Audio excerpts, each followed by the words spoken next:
Linda, you made a statement at the beginning of what you just shared there that the coach training and becoming a coach has changed fundamentally some of the ways that you view people and therefore the way in which you interact with them. So the questions and the powerful, reflective kind of active listening. Yeah, but say a little bit more about what you mean in terms of the way it's changed the way you look at people.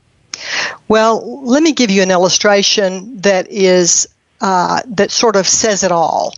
The way that I used to, as a leader, a lay leader, and as a person on staff in my church, the way I used to go about helping people was looked one way, and now it looks completely different. Here's the scenario from years ago. Someone would come to me, see me in a leadership role in church, and they would come to me for advice. They're going through some issue or some struggle, and they would share with me what was going on in their lives. And, of course, that made me feel very important and wise. And, of course, I thought I had much wisdom to share. Just, ask me anything. And they would ask for, in so many words, advice, and I would give that advice.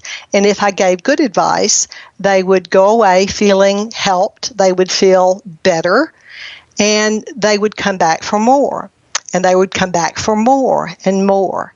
And over time, I began to understand, I don't think this person is getting better.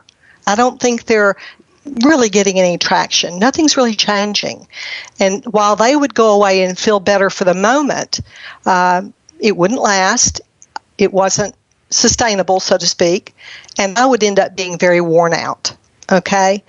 I realized over time that I was becoming a crutch, and I was really not helping these people. So fast forward, go through life coach training. This is an actual situation that happened.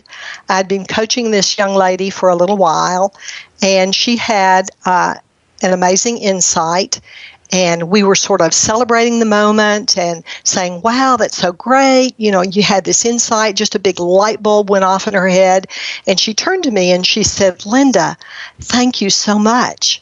And I said, hold on, I didn't have that insight. You did. And she immediately was taken aback and sort of sat up a little bit straighter and said, oh, I did, didn't I? I said, yes, you had that insight, not me.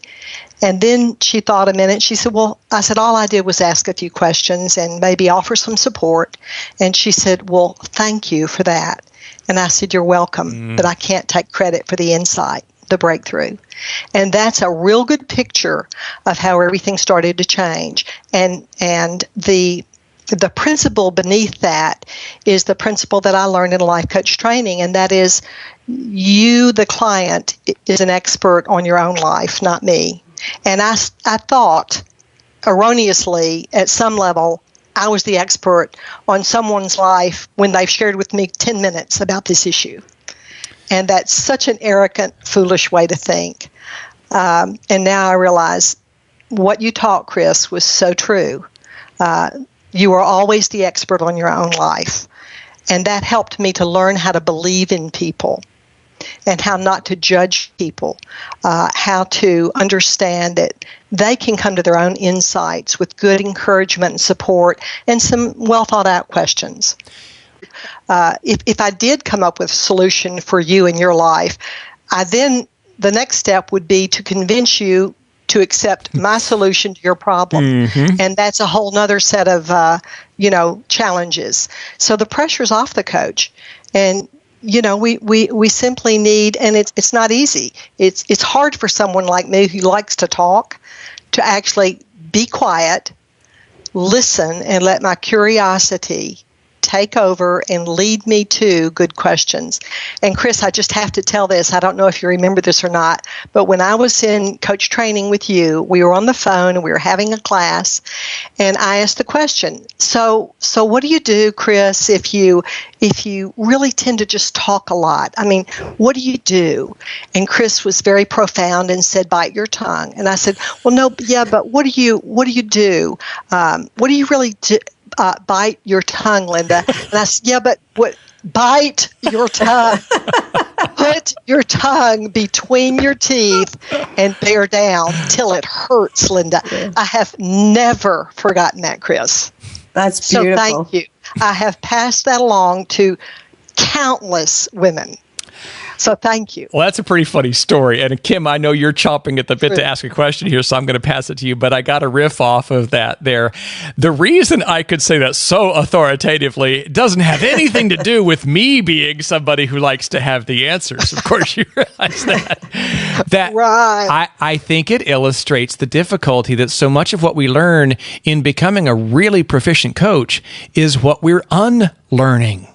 Mm-hmm. Unlearning our normal role, our normal way of interacting, our normal way of, quote, helping. It often doesn't help. It gets in the way. Very well-intentioned, very misdirected. That is tough to unlearn. So, yeah, bite our tongues pretty frequently. Very tough. And here's what I learned. I learned that I was indeed important in that relationship I was trying to have with people. When I was helping them, I was an important roadblock to what God was trying to do in their life. Yeah. I was important to the negative, and that is not exactly, my goal.